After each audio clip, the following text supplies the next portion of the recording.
When many of us think of a Mediterranean vacation, the first thing that comes to mind is the stunning blue-green crystal waters, quaint villages anchored along the coast, and seafood restaurants within walking distance.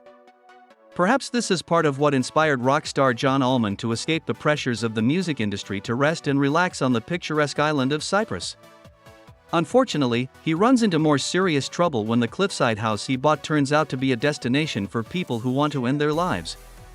Trying to talk to the other locals about what he can do to finish his internship, he meets Molina, an aspiring singer, and her mother, Sia, an experienced doctor on the island who had an affair with Juan years earlier and is now having another chance for love.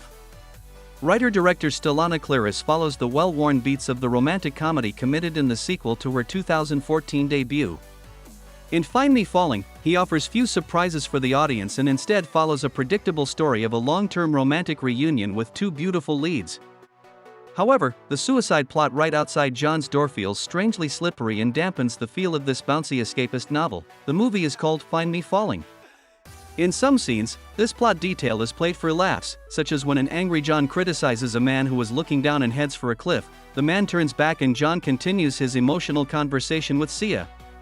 Other moments are much more sympathetic, such as when John coaxes a frightened young woman from the brink and promises to help her, but it is a sound whip of evenings spent in a bar full of music, sunbathing on the beach or long-term revival. Lost romantic flame. Harry Connick Jr.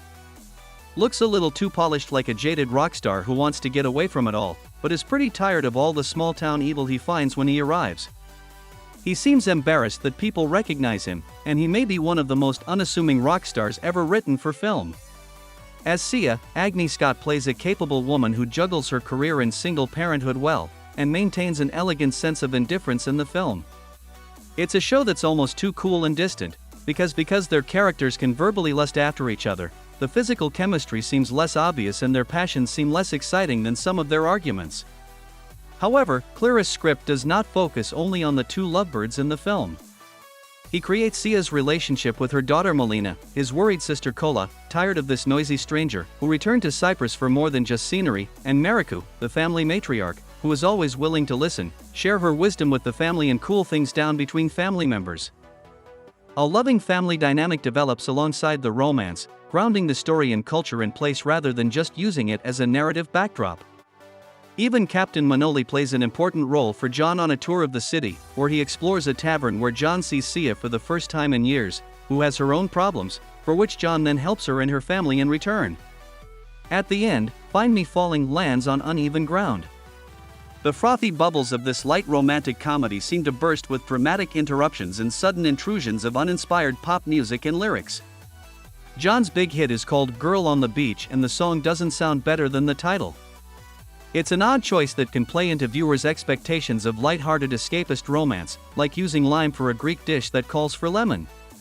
This changes the profile of the film, leaving an aftertaste that feels a bit like an otherwise decent meal. Hope you like this video. Stay tuned in this channel for latest upcoming updates on this series. And add a bookmark in this channel for further upcoming updates on movies, anime, and web series. Thanks for watching this video. If you like this video, please like, comment and share our channel. And for latest updates, please subscribe our channel and press the bell icon.